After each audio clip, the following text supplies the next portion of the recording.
Hey, hey, hey! Welcome to the live stream of consciousness. I'm Michael Zinn. My co host Jesse Blaze is not here at the moment. Unfortunately, he had some other plans that he had to attend to. But I'm going to take over the show today and take it live for the live stream.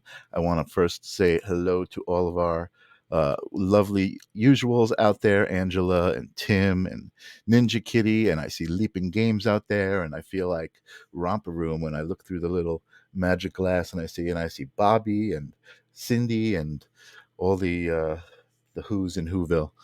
So anyway, I don't know how your week was. This is the time where I usually catch up with Jesse about the week. I had an amazing week, other than yesterday, which I had a horrible migraine. But things are going great. I had my last day at Bricket, and I am officially full time at Tiden, so I'm excited. We've been having a lot of meetings. We had an amazing event where a bunch of the chambers of commerce uh, officials from all the different towns on Long Island came and saw the studio, and it was really pretty cool. So I am excited about life and my job. And what's up, Janice? I see you out there. Um, and I'm excited about tonight. Um, Tonight's guest is actually. Last week we had an amazing guest. Erin was on, and it was just such a great conversation that we had with her. And just through that connection, tonight's guest is actually her business partner, as far as I'm told. So we'll learn a little bit more about that. Um, what's up, Leaping Games? Nice to see you here. Um, we'll learn a little bit more about that. But I was intrigued. I went to Ziggy's website and checked it out. And he writes films. He's a musician. He's an artist. He's a spiritual kind of guy with some global visions. He's a global visionary. I like the fact that somebody can call themselves a global visionary, especially in this day and age. We need some global visionaries to help with the vision of the globe. Um, so I'm going to just run this quick little intro that Jesse recorded, and then I will bring on our guest. Hello, everyone. Welcome to the live stream of consciousness. I'm so sad that I can't be here live with you right now. It's a little bit before the show, and I'm pre-recording this because I'm on a motorcycle heading towards a hockey game. I agreed to, I wanted to go to the hockey game, so I said yes last week, not realizing it was Thursday during the time we were doing the show, and I couldn't cancel last minute on my friend. So Michael is going to be leading the show for me, but I've got a great friend of mine, Ziggy Dayz, who's a musician and all around creative and spiritual guy. He is going to be on the show in just a moment. So without further ado, back to Michael and my friend Ziggy. All right. So Jesse called me real quick before the show. He felt bad, and he just wanted to say hello to everybody and record that little intro. He actually wasn't on a motorcycle at that moment, but he was going to be taking a motorcycle to the game. Originally, he was going to come on in the car and be live, but I guess they decided to do the motorcycle thing. So anyway, without further ado, Ziggy Dayz, I'm going to bring him on to the show. Welcome to the show, Ziggy. Hello. How Thank you you for doing?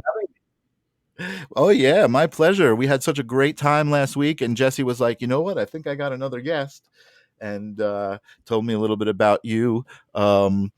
I did get a chance to look at your website, and like I said, I tried to do a little bit of justice in the intro since Jesse wasn't here. I love the term global visionary. I love people who are just thinking that way. Um, you know, so. I'm going to allow you to kind of tell us who you are and what you do. But I am going to ask you the traditional live stream of consciousness question. Really, what the live stream of consciousness is all about is just sharing stories of transformation. I'm not a big fan of the word spiritual journey, but there is a lot of people have a story of a transformation of kind of a before and after, waking up, that kind of thing. So we talk about that a lot, but we also talk about consciousness itself. and spirituality. And the first question we asked all of our guests and get a different answer every time, but the same answer is, what is consciousness? Okay. So simple question, right? Uh, Essentially, to simplify it for myself, it's the latitude of our soul within the world around, fused with the longitude of our spirit and within the ether, combining to create the magnitude of our awareness. Okay. To put it in other terms, like I like to use a system of the that I call the four bodies, and that's mind, body, soul, and spirit. And oftentimes, spirit and soul get kind of overlap. Some people think it's Mhm. the same thing. For me, it's very almost like a binary yin and yang. So if you imagine, like in Pink Floyd, they got the prism of the spirit coming through and it splits into the soul. So the four Mhm. bodies would be emotional, spiritual, mental, and physical. So Okay. in our own perfect spirits, somewhere in the ether, we are trying to download the information. And for myself, it's like the closer we can get to that point of downloading the information, the closer we get to total enlightenment. And that's a long journey.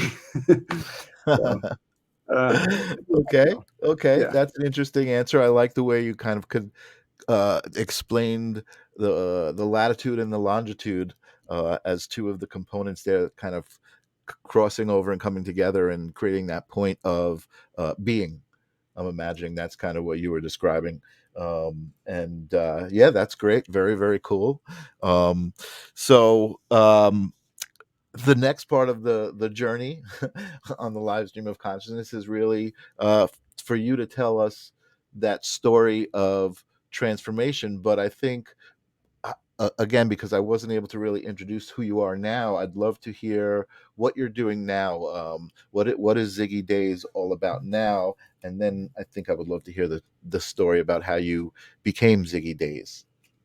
Okay, perfect. So currently I'm branched out in a few different directions. So I am finishing my book, which is a psychological fantasy, and that's almost like going through the memory banks of ourselves. So our main character, Selt, he's kind of trapped in this prison, in this ether kind of underworld of in between. Is just darkness outside his cell. There's no one around, and faint outlines of sand dunes. So he's trying to figure out, how he got himself in this position, in this prison of his own making. And Mhm. so he travels through the memory banks, searching for memories, searching for something. And then after a point of somewhat futility, it kind of takes over into this underworld where it goes almost into the soul level. And then we meet these personifications of soul part, whether it's passion or certitude, state of being certain, or madness, and then his faith. So he begins to see these different parts within this underworld. So it's a whole journey. And it's actually based on a series of different life experiences over Mhm. many years.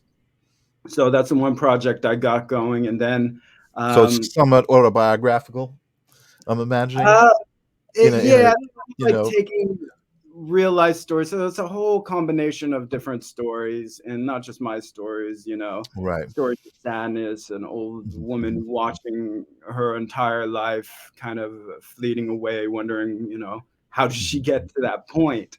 mhm, mhm, Um, but yes, there's a lot of through the memory banks, stories of my own, and even like some of the projects that I'm doing now that I was trying to get going literally 20 years ago. right, right, You right. You know And what? that's And I find that's actually pretty significant because a lot of times I'm finding skills that I learned 20 years ago that I enjoyed at the time and kind of put away are being called upon now. You know what I mean? So it's like I feel like it's always a part of you, even if like you're saying it was 20 years ago, something you started and now it's kind of coming to fruition or coming back out, again. Very, very cool. I can appreciate that. Cool. So continue. I didn't mean to interrupt. Oh, no worries. All good. Yeah. So definitely pulling things from the toolbox. Um, and one of the scripts that I'm pitching right now, it's called The Faces Within, and it's a fantasy thriller about this girl that has this utopian vision for the world. Mhm. And she goes through the world. Basically, almost if you were on this, I would say, crazy acid trip or mushroom trip, but you start looking at, the ugliness of the world, the pain and suffering, and you start seeing the potential. You see a dilapidated building, and then it's like, okay, what is the potential? And starts transforming before her very eyes. Okay. But she's the Into only one that into can its see it. potential, like into its beautiful potential.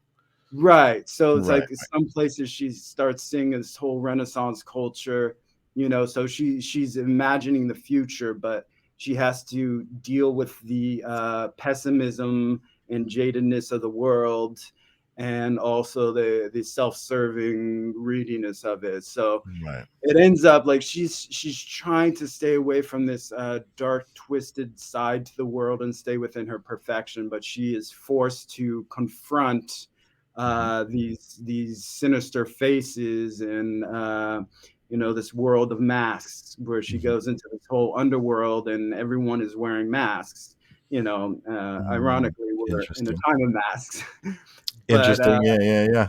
yeah. I So don't know I don't know if you could see the comments come up, but, one of our viewers, Angela, says, "Welcome, um, Ziggy." She loves your name. thank you. So, okay, so she goes into this underworld of masks. Again, I keep interrupting you just to try to keep It's the all the good. flow of the It's show a going. Sorry. conversation. Um, so, and in there, she goes through the 5 torments at the gates of hell. And Mhm. this is based off of an energy system of the 5 elements that the Chinese often use. So it's like she goes into the first, which is wood. And Mhm. that's like the knotted emotions, and that's kind of the anger element. So it's like she has to confront that, and then she goes into a world of her oppressive parents, where we see the same scene that was in the above real world, but it's now it's a darker version, and it's like takes on the commedia dell'arte. And if no one's familiar, it's a very physical, like uh, style of comedy that was in the Renaissance comedy. Okay, um, okay. and so then it's like the earth is her buried is a thing. So it's like you're buried in bills, you're buried in possessions, clutter, all this physical stuff. It's giving this feeling of buried, like being Okay. buried alive by all this, tangible world around us. So she has to retain her inner fire and come out of that, and then goes into the water, the realm of the water, which is being drowned. And this is like community. How many, like, we've been in communities where it's like there's all these people and it's beautiful, but you start drowning in all this stuff because there's no structure, and then you Mhm. start losing yourself. Mhm. And then there's also like a sorrow that goes with the aspect of water, and then coming out in the fire element, which is her element, and that's the scorch, and that's like the burning passion. Like, you think of musicians that like just gave all their fire, and they kind of just burnt out. Right, So right. trying to reconnect to herself, and then going through the metal, which is the caged. So, and I think, cage it's such a powerful metaphor of life. And minds are caged. So you think about like government is Mhm. Mhm. a cage. It's a mental cage. Mhm. It's a Mhm. system they put, and Mhm. so one of the ways to melt the metal is your own inner fire of passion. So there's this whole war between the elements, Oh and wow. in the whole thing, it's like she's struggling to regain consciousness and where she came from. And so there's the whole battle between that. And then she comes up and above, renewed. Like, Wow. That sounds awesome. And so when is this? When are you planning on releasing this? Where is it at now? so we're in talks with an executive producer who really loves it. And, Cool. so he's having his own awakening and realization and Mhm. wanting to do more than just entertainment in the entertainment industry and Right. make it. Well, what's So cool, I think, about stories like that is that they are entertaining, you know what I mean? And they can be made into movies and stories, but they also have a very deep, message and a real kind of people like a big wake up kind of message, like, oh, wait a second, I see what they're saying, and it's really, I mean, obviously, for people who are watching the show, it's simple, that's why they're watching the show, but for the other people out there, we know they're having a lot of difficulty with that kind of stuff. So it's kind of cool to see you doing that. So very cool. So why don't you take me back to what got you there? What was it? Were you always spiritual even when you were younger, or was it something that happened that one day you realized, wow, everything that I've been sold is kind of not the truth, or that kind of thing? yeah, basically my childhood was very more of a strict Catholic, right? So it's like that was kind of fed. So it's like I was always kind of tuning out, visual, kind of in my own world. The spiritual embarking started, I would say, right after high school in 1996 is Okay. when I was like, okay, I'm in this new adult world and going to junior college, and I started checking out books and going there and reading all kinds of thing of spirituality, introduced to chakras. And so that was Mhm. just like a desire to kind of grow more. And so that was the beginning of it. It wasn't, I wouldn't say it's so much the awakening for me that happened in like 2000, like 1999, I would say 2000, when I went to San Francisco College and Mhm. San Francisco State, and that was a whole different world. And that's when I actually wrote the script that I'm doing now. It used to be a stage play that I wrote back in 2000 that Okay. got Wow. revised, like I was just like had it for years. I'm like, okay, I'll turn this into a script. Wow. Um, and then I was the big transformation, I would say, happened through Alice in Wonderland. you Okay. I know, was reading a little bit about that on your website. Go ahead. Yeah. Yeah. Tell me. Essentially, it was in 2001 in the at college. I went to San Francisco State and got my performance degree in theater. Hmm. So I was got chosen to do the thing called it was a showcase, essentially a director's showcase. Right. And I had this dream from the Matrix, where I'm in this red garden and with all these lights and very Wonderland-esque, and then I hear the voice of the Matrix say, "Now you find out how deep the rabbit hole really goes." So Mhm. that was kind of a trippy. And then I'm like, okay, maybe I should do Alice in Wonderland. And then I found a book in a stairwell. So essentially that took me down this huge rabbit hole of exploration of just like different aspects of consciousness. What are the universals? Okay, so, these different sight sounds or the questions, who, went, when, where. So at that time, I began cataloging lists, even like list of different emotions like acceptance, perseverance, and just creating list of different emotions. And um, it was a great awakening, except until fall, when everything went down the rabbit hole, literally with 9/11 right Yeah. in the middle of it. So it's like it took this whole like darker turn.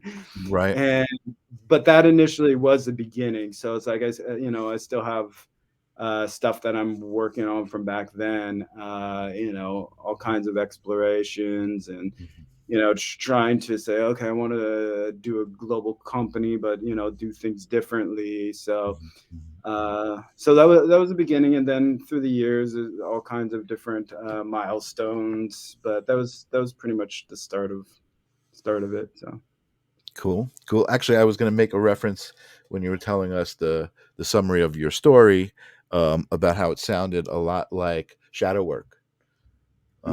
Just the whole idea of the masks, towards the end when she's getting ready to, break out, like right before she breaks out, that deep shadow work. That's kind of what it was making me feel. yes. That it was kind of like alluding to.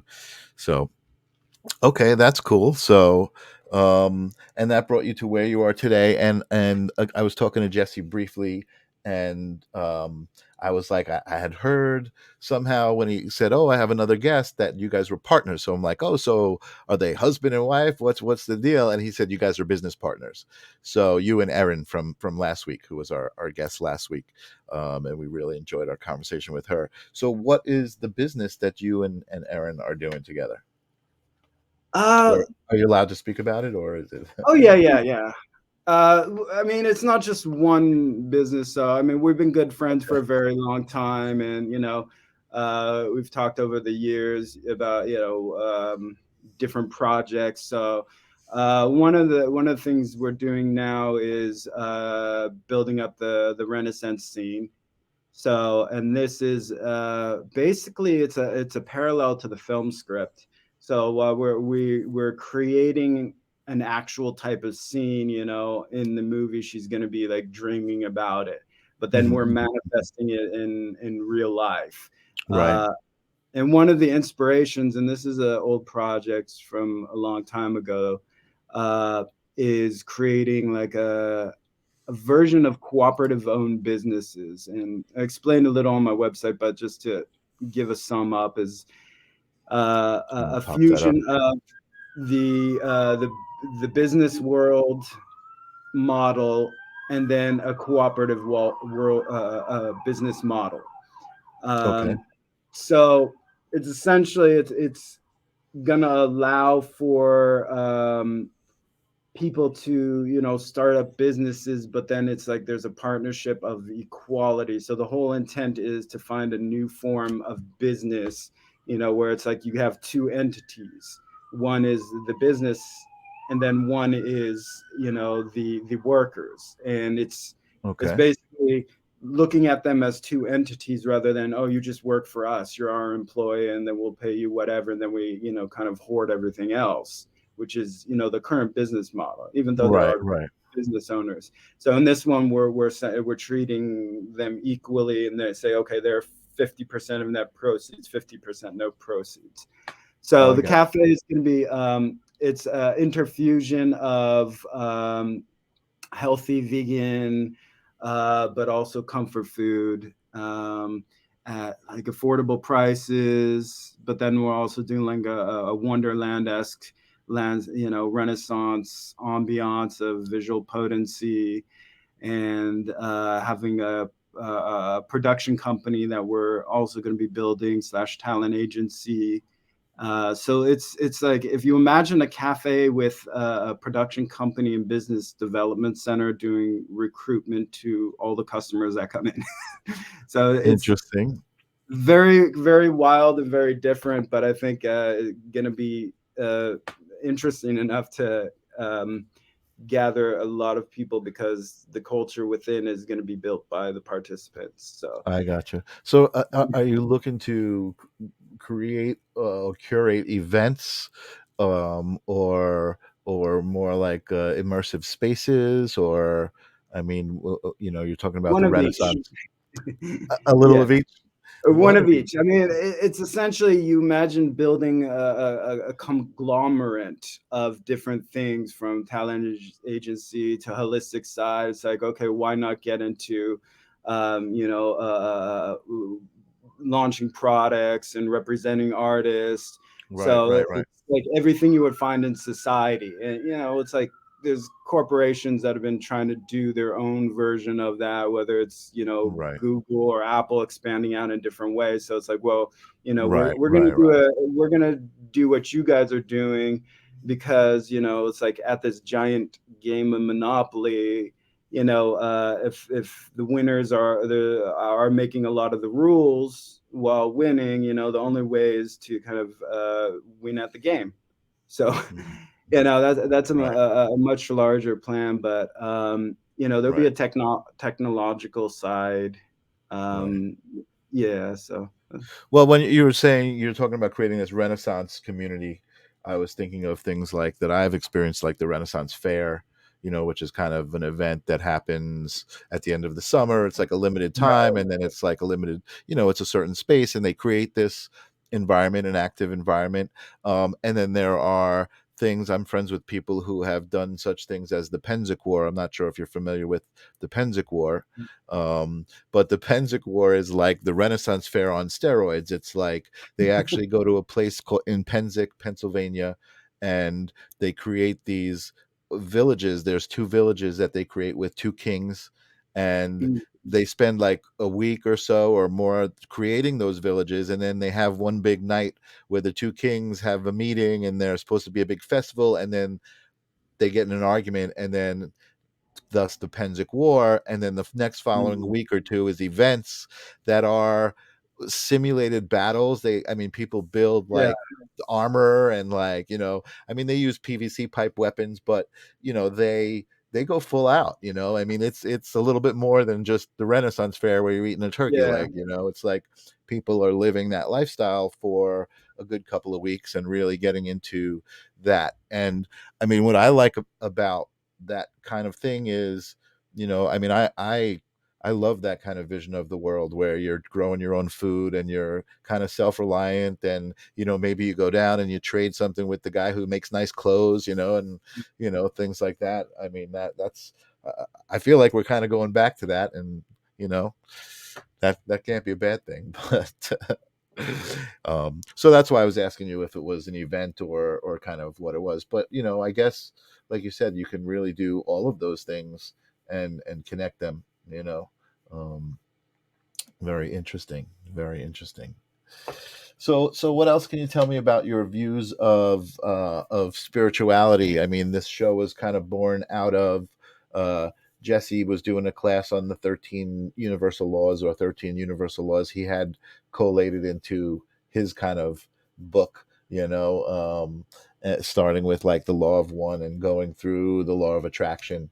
Um, how do you get through each day? What's your thought process?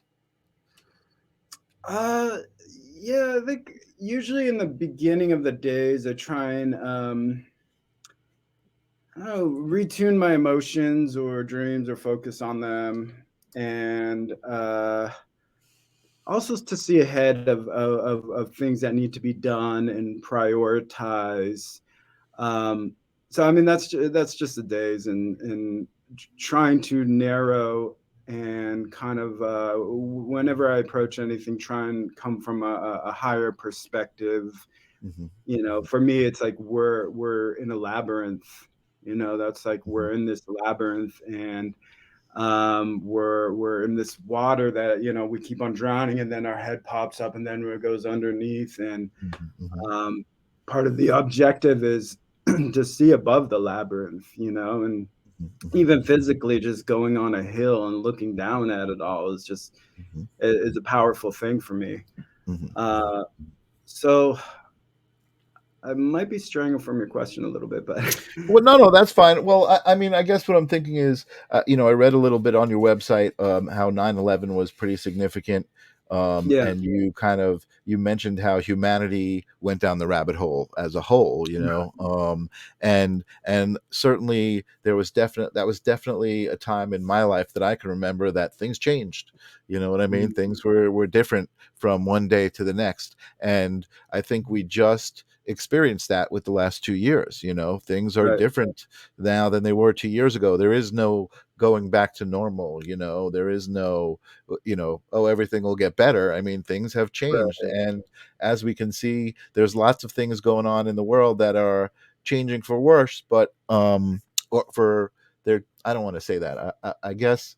So as a spiritual person, I feel like there is a visual shift, a visible shift in humanity and in consciousness and in what people think. And that doesn't always mean everything's getting better, because as we can see, some of the worst stuff is coming out of the woodwork as well. We're seeing some really bad stuff happening. I mean, it's Yeah. 2022 and we're talking about war. We're talking about physically attacking with weapons. You know what I mean? It's just like it seems like madness to me. Right. And I guess that's what I meant when I asked you kind of how do you get through the day? What are your thoughts like? So like philosophically, looking at humanity and where it's at. I guess that's what I was asking. What are your thoughts about Right. where Right. we're at as a human Okay. race? Yeah, I'm glad you just shared all that and brought that up.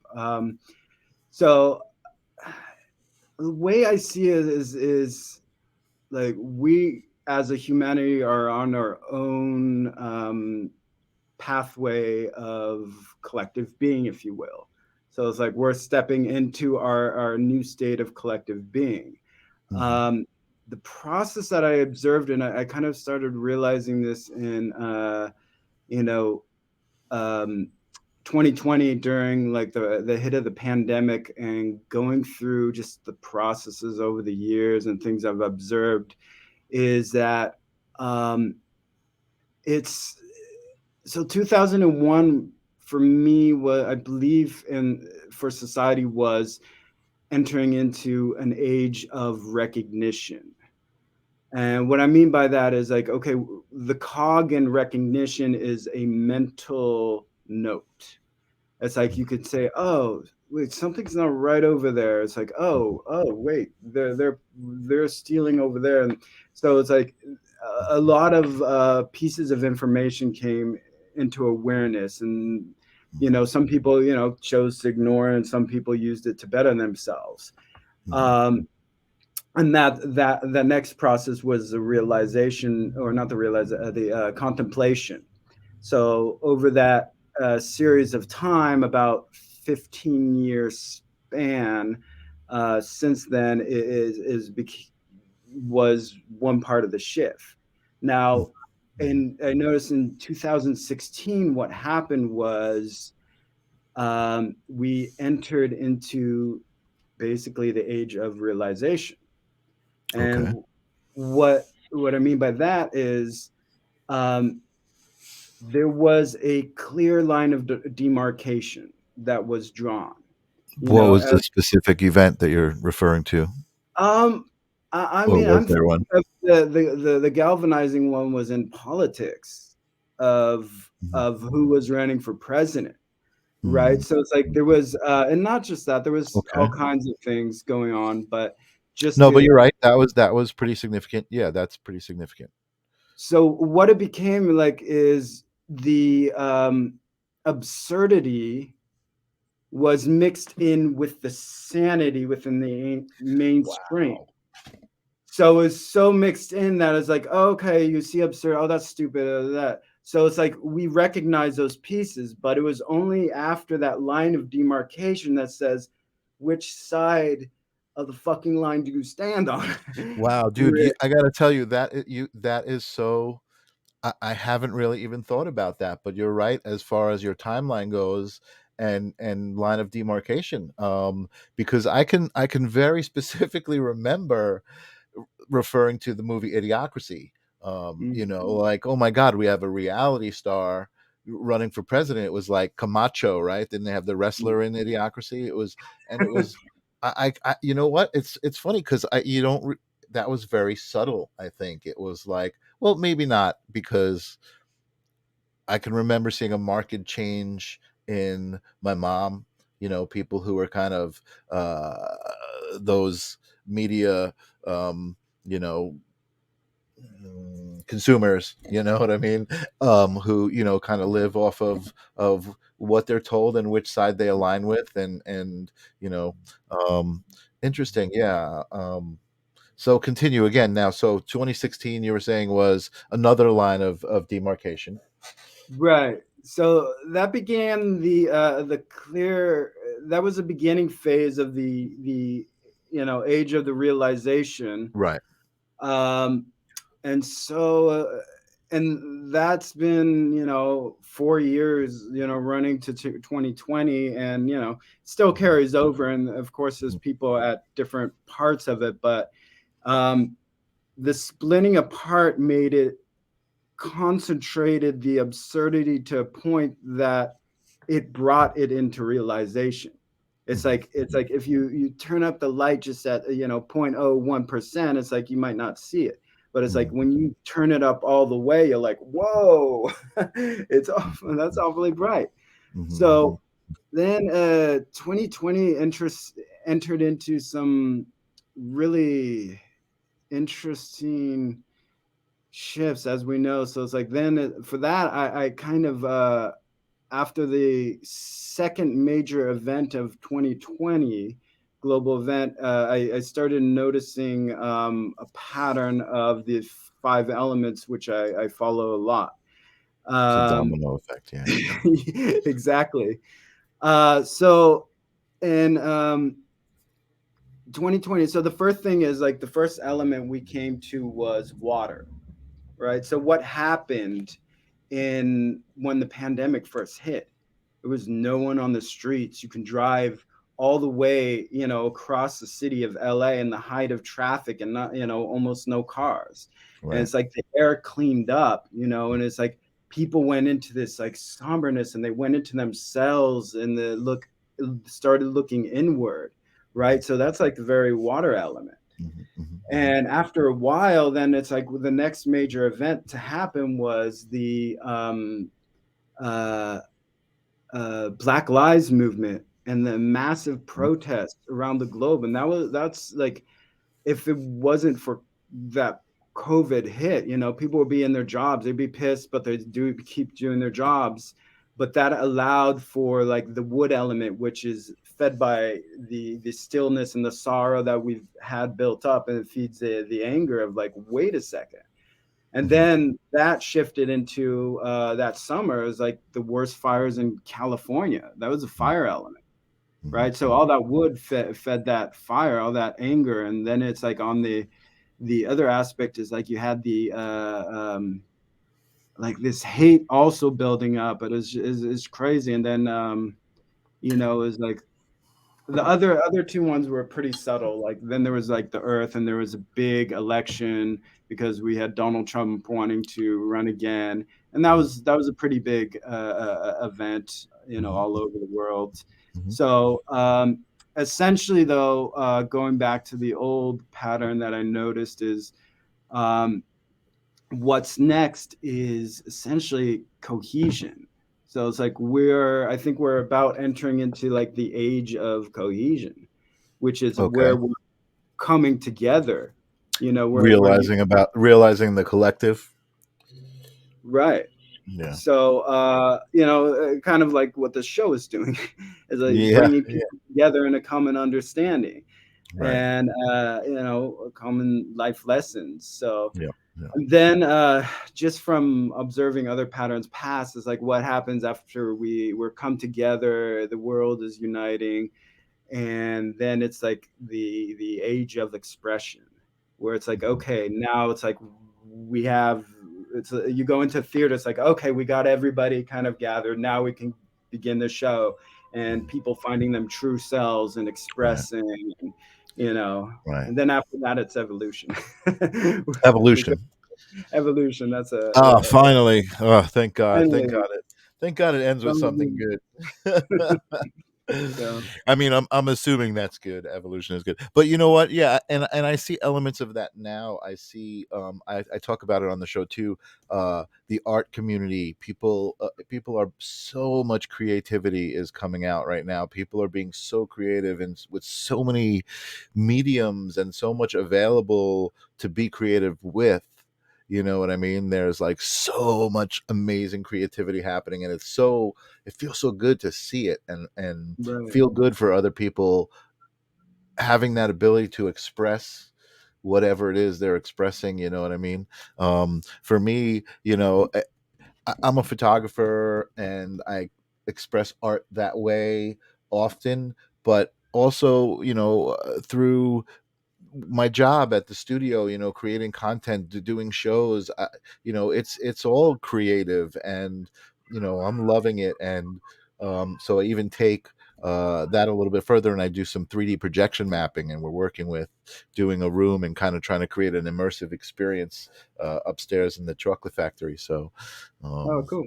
yeah, pretty cool. No, I'm just loving just a comment on what you said about the age of expression. As being kind of the next age, and that's great. That's really, it's so nice to hear the point of view of something to look forward to. You know what I mean? As opposed to what's murmuring around us all. As we go to our jobs, some of us, and you know Mm. um, kind of hear what's going on. But awesome, man. I appreciate that positive outlook. So tell me more. We still have like 20 minutes to fill of wonderful conversation. Um, you know, tell me more about what hits you as far as the things that you learned in spirituality. What are you closest to? Uh, the thing that I always revert back to is goes back to the binary, which to me is like the yin and yang, and that's Mhm. the balance to everything. You know, it's the polarities of the brain, and what it is. It's just like this fractal thread of binary pairs. Mhm. Um, you know, from day and night. To like happy and sad, up and Yeah, down. I always use those as to try to explain to people what duality is about. You know what I Right, mean? It's like duality seems like such a deep, heavy thing to understand, but day and night, it's like, how can you not understand that? It's like right. it's kind of pretty straightforward. Um, so very cool. Hold on a second here. I'm trying to come up with some topics that we can talk about. Perfect. So I guess what I was thinking about when you were just talking about, and also as I think about duality, um, I could ask you questions and just see how you would respond to them. A lot of people who grapple with spirituality and even grapple with, let's say, the existence of God, which is really whatever you want to define it as. They say things like, "Why do bad things happen?" You know what I mean? Why do people die? Why are all these people dying in Russia? Or why is this bad stuff happening? What would be your answer to that? Throwing a Uh, cha- throwing a challenge out at you, Ziggy. I think it's kind of an example I would use is that they don't know the easy way. So, for example, it's like if I'm trying to get a screw out of the wall with a paper clip, it's like, I could try this or I could try my hands, and it's like something so simple as taking that out, with a screwdriver, which is the easy way, becomes extremely difficult, and it can cut us, it can make us bleed. So um it's that the true way is being kept from them, so it's a lack of knowledge. Not saying the people that are being victimized, Mhm, but mhm. like the easier way. So I don't like the comments like when people say, oh well, those just to learn a lesson, and the hardship, because yes, it's like uh, we can take the hard way to get somewhere, but there is always the easier way. Right. Um, But I think the hard way exists, and the that's hard I way think exists. that's the Well, purpose. It's like, yeah, it has to exist somewhere, so that's where it is. yeah, a good example actually I thought of was the you have a parking structure, right? So it's like you can go on the top of the parking structure. It's warm, sunshine, there's nature around, you could see it, and you can get to the other side of the parking structure.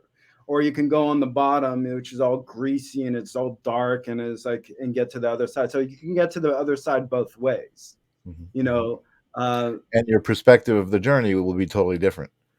right. Yeah, yeah, So yeah. it's we're gonna get there either way. It's just how we get there. Right. Um, Right. So That's uh, interesting. That's really interesting. So feeling the way I do, I feel like it's almost like all that stuff is going to happen and I'm going to have to kind of witness it, but I won't necessarily be feeling it and experiencing it the way other people will be, the people that are kind of going through it and right. seeing it that way. Yeah. Right, and that's Interesting. exactly like what, the pandemic I think has been, is like how you perceive it. Like Right. for me, I mean, is yeah, I had my own challenges with it, but just Mhm. trying to see how things are unfolding, and it's like, that stillness of people, like this giant machine that was this kind of capitalist machine that we thought would never stop, could never stop, and people were running the races, suddenly came to a screeching halt. Yeah. Yeah. No crawl, which is like unbelievable. And for the first time, it's like people were able to look within themselves. So Mhm. it's, you know, if they would have done it as we, if, as a society, would have just like looked within, Mhm. and just done it, then maybe, that unfolding might not have been necessary. Right. I Right. mean, I can't say, uh but the thing about people is like they have to see it to believe it. Mhm. Mhm. That's a Mhm. bottom line. You could tell someone's like, oh, this and this and this, or they're, oh yeah, yeah, yeah, and they'll do it their way anyways, and then Right. after like shit goes haywire, they say, "Oh, maybe I shouldn't do it that Right. way." Yeah. Well, I think that's why for a lot of people, spiritual transformation or whatever, it happens when you get to a really dark place, when you're something traumatic happens, you know, you lose your home, you lose your parents, whatever it might be, and you start to understand about perspective, how important that is, you start to understand these things that hopefully are introspective and again, I think for me, I always try to just be the best person I can and the best example I can, and I try to, I guess, what am I trying to say here? People focus on these things and they make a struggle out of what it doesn't have to be a struggle, you know Mm. um just energetically, something happens and they're like, oh my god, and they focus on that energy instead of getting past it. I don't know, I lost my thought. That's Right. what I was trying to say, but Yeah, uh that's like the holding. It's weird. Like the holding is like we spend so much time from when we're babies to hold on to things, hold on, even like money holdings and greed. It's like everything, like holding on to pain. It's like mhm. we spend so much time learning to let go. So Right, exactly. When it's really so simple. But right, I guess everybody's got to learn at their own time, and like I said, I'm glad that we created this show, and I'm glad that we find people like you and thank our you. viewers who I don't even want to say have hope. I want to just say no. People that know, like, everything's going to be all right. There's so much more than this. Right, I was speaking to a friend of mine, Christopher Allen. He's been a guest on the show. He's a psychic medium, and we were talking about spirituality, and he said something about the moment he realized that he looked in the mirror and he was more than just what he saw. He right. realized that there was more to him than just who he was physically. There was just more. Let me just take a look. We got some good comments here. um, Sometimes it could be a fun experience to find the hardest way to do a simple task. The Rube Goldberg machine, you can learn a lot from that. The Rube Goldberg machine, very cool, nice analogy. I see what you're saying. um, we got Angela saying she loves your background and work Thank smart, you. not hard. um, and Yeah. So I don't know how you guys out there are enjoying this conversation. I'm enjoying this conversation. I'm kind of trying to think of some questions for Ziggy here. So I guess you actually hit on it a bunch when you talked about some of your ideas. But I did say, get these comments off here. Boom. There we go. Tell me, what is your global vision, for, let's say, 2030?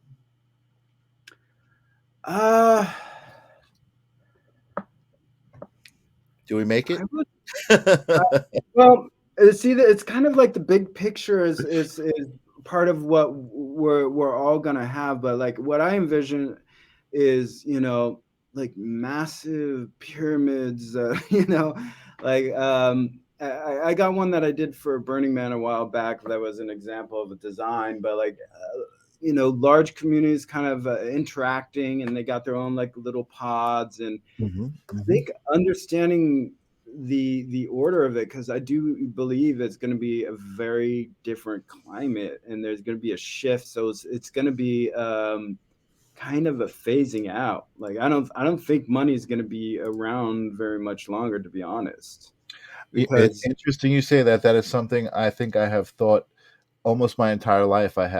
It's been a struggle. My relationship with money has been a struggle in my life, and it's not because I don't want things or don't understand it. It's just because I felt like, exactly like you said, I just felt like at one point it wasn't going to be around. It was like, something.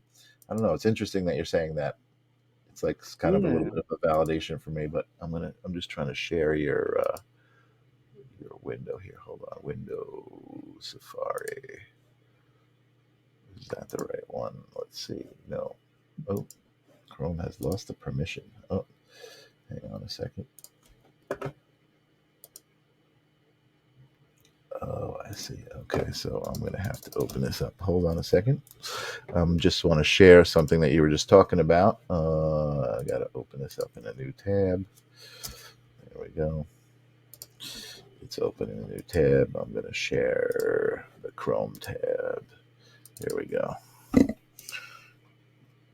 Boom. Okay. And so this, I believe, is what you're talking about on this page of your website.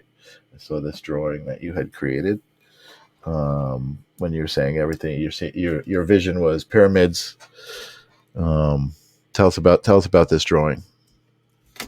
So this was initially done to just put on display at the Burning Man Center camp, and uh, it was envisioning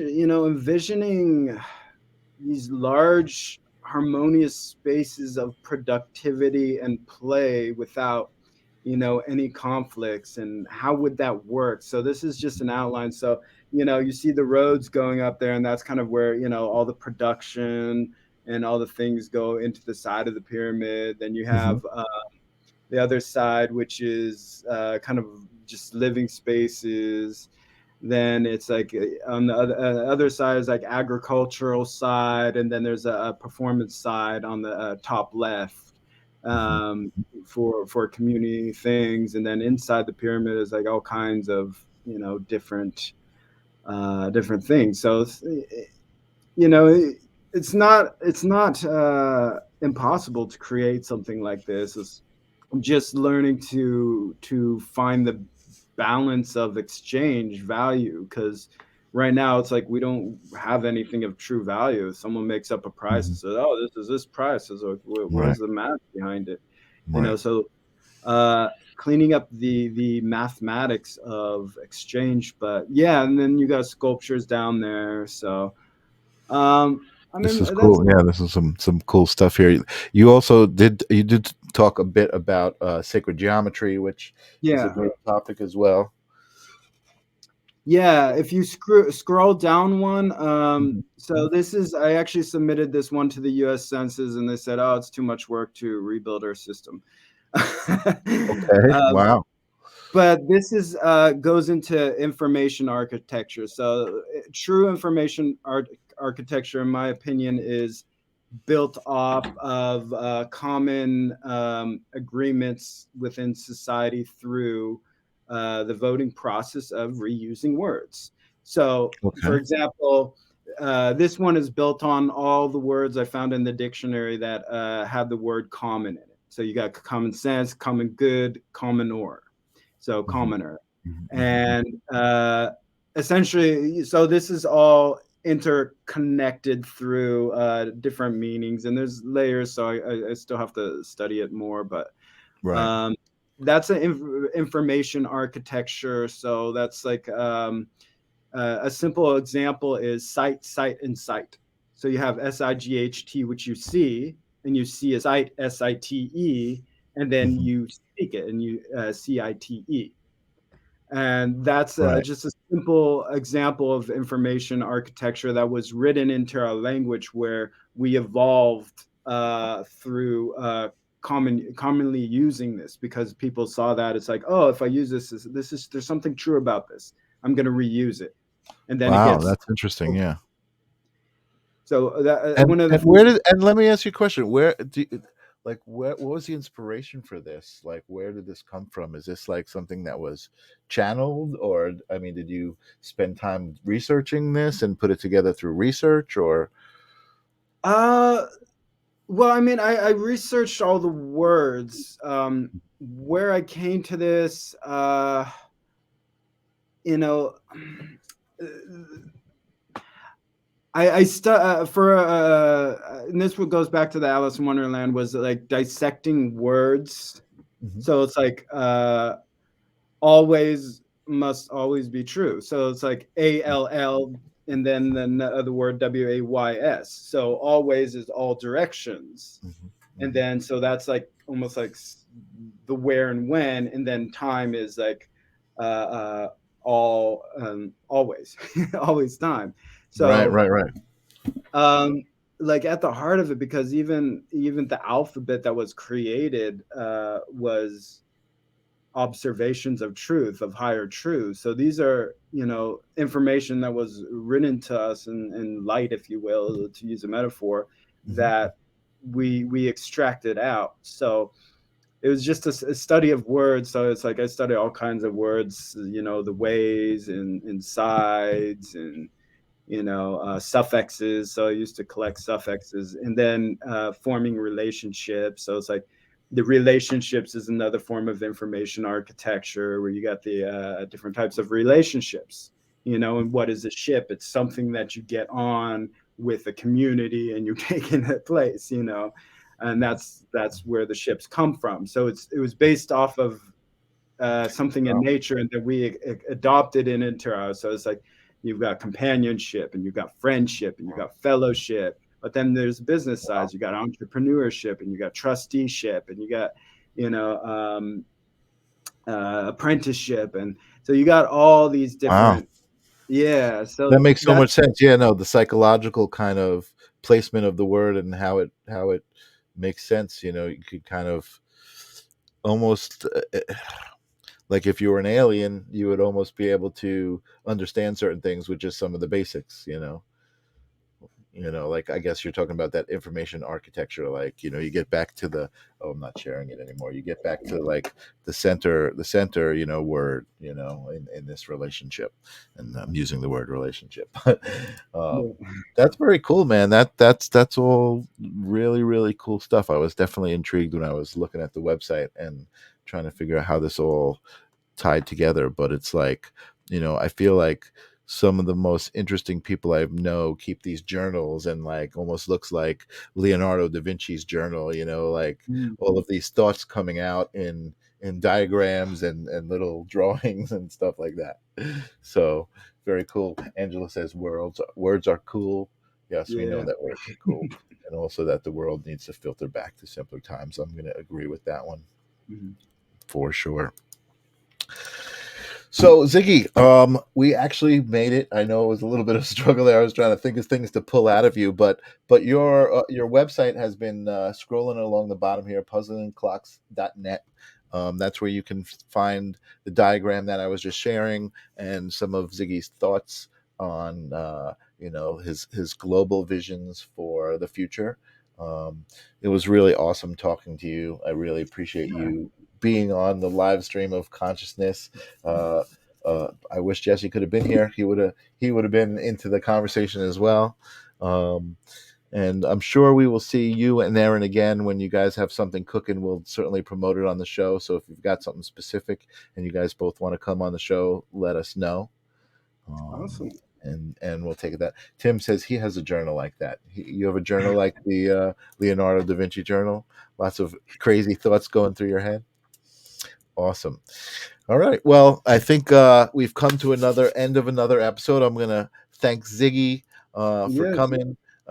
Great show. Ziggy rocks, Angela. Thank you, Angela. You've got a new fan. And Awesome. awesome. And I will see everybody soon. Ziggy, hang around after the intro, and I'll just say goodbye to you personally. But Awesome. Yeah. peace out Thank until